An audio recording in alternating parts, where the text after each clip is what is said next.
सुनो, क्या आपको लगता है कि आपके गुनाहों ने आपको अल्लाह से बहुत दूर कर दिया है?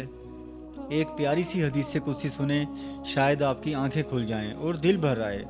मेरे नबी सल्लल्लाहु अलैहि वसल्लम फरमाते हैं, जब एक बंदा कोई गुनाह करता है या उससे गुनाह हो जाता है और वो सच्चाई से पुकारता है, या रब मुझसे गलती हो गई, मुझे माफ़ कर दे, तो अल्लाह फरिश्तों से फरमाता है, देखो, मेरे बंदे को ये यकीन है कि उसका कोई रब है जो गुनाहों को माफ़ करने वाला है। गवाह हो जाओ, मैंने इसे माफ़ किया। लेकिन हम इंसान हैं, फिर भटक जाते हैं, फिर वही गलती, फिर वही शर्मिंदगी।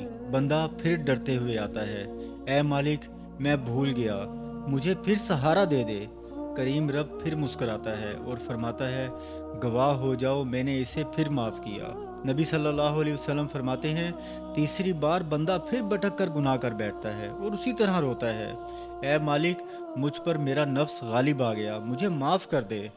अल्लाह फरिश्तों से फरमाता है, मेरे बंदे को ये यकीन है कि उसका रब माफ़ करने वाला है, गवाह हो जाओ, मैंने इसे फिर माफ़ किया।